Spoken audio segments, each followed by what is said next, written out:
Hello there everyone, welcome back to the channel, welcome back to yet another video, and it is match preview time and Bristol City take on Coventry City at Ashton Gate. Let's talk about it.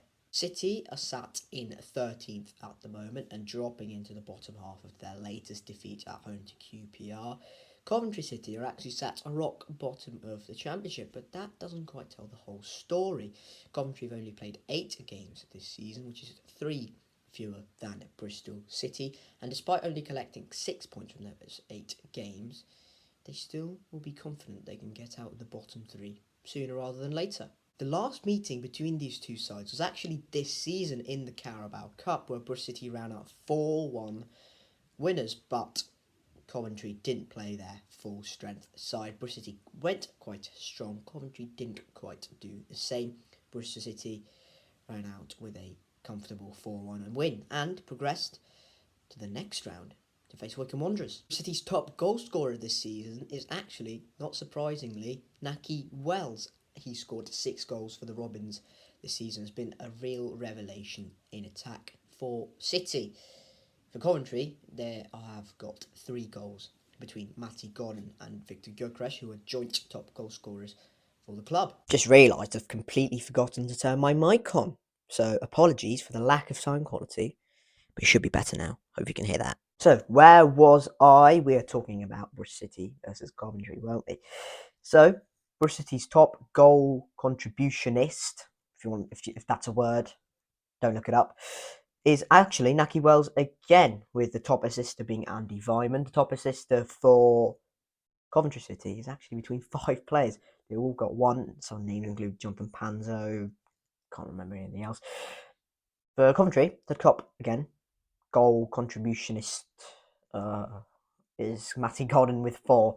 So Bristol City more prolific, it looks like, in front of goal. So Bristol City's last result, as I've mentioned, was a home defeat against QPR. Goals from Stefan Johansson and Tyler Roberts made sure the Robins didn't get anything from their home game back from the international break. Coventry's first game after the international break was actually a win, and their first win of the season against Middlesbrough, but we obviously know that Middlesbrough have gone ahead and sacked their manager Chris Wilder, so how much of an impressive win really is that? Doesn't really matter though, because Coventry's confidence will now be up high.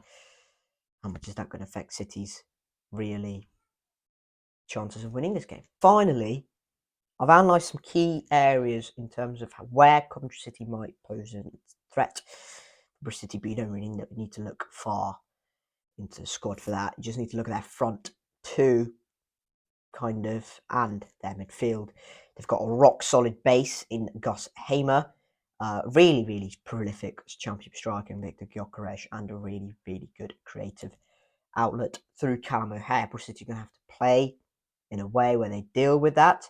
I don't want to make comparisons, but we saw the way Leicester played against Nottingham Forest yesterday, where Forest's 2 midfielders, Chiquiate and Lewis Breen, could not cope with James Maddison and Youri Tielemans. I'm not comparing Gus Hamer and Callum O'Hare to them qualities, but we're going to have to be similarly tactically aware of where to be in those positions, because Callum O'Hare especially likes to drop in those little positions as a number 10, where he picks up pockets between the spaces between the defensive midfielders and the midfielders and the centre backs, where he will get the ball 9 times out of 10, and Coventry will get a goal scoring opportunity. And we know that Bristol City are not very good defensively, and we need to close those gaps effectively so the Coventry City don't allow Hamer, O'Hare and Gyökeres to run the game. If we do that, Bristol City can be in massive trouble, and especially after Victor Gyökeres' goal to Middlesbrough, his stock is an all-time high as well. So Gyökeres, especially Gyökeres and O'Hare, Bristol City are going to be very wary of those threats, especially in those little pockets. Don't tell Nigel Pearson. Or do you tell Nigel Pearson? I don't know now. Tell Nigel Pearson. Tell Nigel Pearson that O'Hare pockets those little spaces. Otherwise, we'll be in a bit of trouble. This is the team that started for Bristol City against QPR. Bentley in goal, back to Naismith, Varner Atkinson, Sykes, Scott, Williams, and De Silva, Conway, Martin, Wells, and Vyman. Quite frankly, I feel like there should be a bit of change to that. I think I've got 3 changes within that team now. want them to do 3 changes for me. I'd stick with Bentley in goal, obviously. Stick with the back 3, despite Naismith's tendency or proneness to an error. Atkinson, Naismith, Vine, that'd be my back 3. I'd stick with Jay at right and left wing back. I'd stick with I'd stick with Williams. Quite frankly, we don't even have any other midfielders. Alex Scott is suspended. Joe Williams is still not available, and after that, we don't really have anyone else. Dylan Kadji is in line to be included in the squad. I don't think he should start. Neither will he be really utilised, I don't think, off the bench. Maybe Williams comes off late on the game, 60-65 minutes around there due to his fitness. And despite Williams' plan to slowly bed him back in due to his fitness concerns, I feel like he has to start here. We don't really want to put Dylan Kadji up against Gus Hamer and experience that Coventry midfield doing, like Liam Kelly as well, Casey Palmer, so he'll be lining up for Coventry City as well. I'd stick with I'd put Masengo in ahead of Scott. Obviously Scott suspended after picking up 5 yellow cards. Very naughty boy Scott, isn't he? But like that bit of tenacity in him, which just makes him a good player. I'd take out Mark Sykes and I'd put Kane Wilson in. Now, Kane Wilson, when he came on against QPR, looked unfit, quite honestly. He didn't look at it at all. He didn't look like a player who was used to the system, and frankly, why would he be? He's not been utilised at all. So I'd put Kane Wilson in just to give him some minutes, maybe 65 minutes again, like Williams. Just get him used to his players, play on the pitch. Conway I'd stick with, despite his he dropped a howler, absolute clanger against QPR, but I'd stick with him. Same with Naki Wells, he scored, brilliant. Stick with him, no reason to drop him. Andy Vyman, though, he looked like he was shattered, quite frankly. He looked like a man who just played too many games this season. Again, I'm not going to compare comparisons here, but similar thing with Andy Robertson at Liverpool. He just played too many games for Jurgen Klopp's side. He's just been a constant mate. He's just been a constant, like a mainstay in that team. Same with Andy Vyman here. He needs a rest. Maybe it's 1, maybe it's 2 games.